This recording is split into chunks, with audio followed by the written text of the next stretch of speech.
LB Nagar MLA Sudheer Reddy వ్యాఖ్యలపై మహిళా commission serious అయింది. కమిషన్ ముందు హాజరు కావాలని ఎమ్మెల్యే సుధీర్ రెడ్డికి మహిళా కమిషన్ సమన్లు జారీ చేసింది. ఎస్టీ మహిళా కార్పొరేటర్ సుజాత నాయక్పై అసభ్యకర వ్యాఖ్యలకు చేసిన సుధీర్ రెడ్డిపై మహిళా కమిషన్లో ఫిర్యాదు చేశారు. GHMC floor leader Dharpalli Rajasekhar Reddy ఆధ్వర్యంలో మహిళా కమిషన్ చైర్పర్సన్ నేరాల శారదని కాంగ్రెస్ కార్పొరేటర్లు కలిసి సుధీర్ రెడ్డిపై ఫిర్యాదు చేశారు. ఎమ్మెల్యే సుధీర్ రెడ్డి చేసిన వ్యాఖ్యలను సీరియస్గా తీసుకున్న మహిళా కమిషన్ తమ ముందు హాజరు కావాలంటూ సమన్లు జారీ చేసింది. రాజ్యాంగబద్ధమైన పదవిలో ఉన్న మహిళా కార్పొరేటర్పై ఇలాంటి వ్యాఖ్యలు చేయడం అంటే మహిళా లోకాన్ని అగౌరవపరచడమే అంటూ మహిళా కమిషన్ ఆగ్రహం వ్యక్తం చేసింది.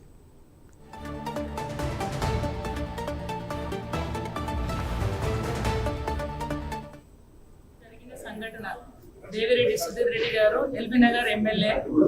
నేను ఒక హస్తినాపూర్ కార్పొరేటర్, గిరిజన మహిళను, నేను ఒక ట్రైబల్ ఉమెన్ను. నేను గెలిచినప్పటి నుంచి నాకు నానా విధాలుగా హింసిస్తూ, నన్ను ప్రోటోకాల్గా ఇబ్బంది పెడుతూ, నన్ను ప్రతి అడుగులో నన్ను హింస పెట్టుకుంటూ నన్ను ఇవాళ నిన్న మాట్లాడిండు.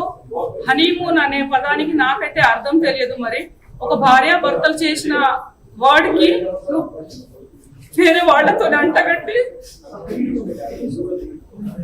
నన్ను కించపరిచేలా చేసావు. మరి అదే నీ ఇంట్లో నీ కోడలు ఉంది, నీ భార్య ఉంది. మరి రాజకీయ 30 సంవత్సరాల నుండి ఎవరెవరితోని హనీమూన్ చేస్తే నువ్వు ఎమ్మెల్యే పదవిలో ఉన్నావు సుధీర్ రెడ్డి.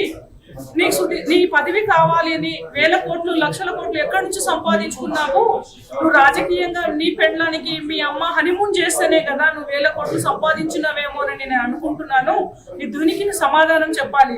నిన్న జరిగిన సంఘటన చాలా బాధాకరం అని తెలియజేస్తా ఉన్నాను. ఎందుకంటే బానోతు సుజాతక్కపై మరి ఎమ్మెల్యే సుధీర్ రెడ్డి గారు చేసిన వ్యాఖ్యలు నిజంగా సిగ్గుచేటు అనిపిస్తూ ఉంది. మరి ఈరోజు మహిళా కమిషన్కి రావడం జరిగింది. మరి ఎమ్మెల్యే సుధీర్ రెడ్డి గారి పైన కఠిన చర్యలు తీసుకోవాలని కమిషనర్ గారిని నేరెళ్ల శారదక్కని కోరడం జరిగింది. ఎందుకంటే ఇది మొదటిసారి కాదు, ప్రతిసారి కూడా ఆమె పైన మాటల యుద్ధము, అదేవిధంగా చేతల యుద్ధము. మరి నిన్న అందరి ముంగట నిజంగా ఒక బాధ్యతాయుతమైన పోస్టులో ఉండి, మరి సుదీర్ఘ రాజకీయ అనుభవం ఉండి, మరి ఎన్నోసార్లు ఎమ్మెల్యే చేసి, మరి మహిళలంటే గౌరవం ఉండాలి. తెలంగాణ రాష్ట్రంలో మహిళలకు పెద్దపీట వేస్తూ ఉంటే మరి ఈరోజు అసహనానికి లోనే, ఎంతో బాధకు లోనే, మరి పదవిలో లేరనే బాధతోటి, ఫ్రస్ట్రేషన్ తోటి ఈరోజు ఒక గిరిజన ఆడబిడ్డకి మరి ఎంతో చేసిన వ్యాఖ్యలు అనేటివి కూడా పూర్తిగా కూడా తెలంగాణ రాష్ట్రంలో యావత్ తెలంగాణ ప్రజలు చూస్తూ ఉన్నారు.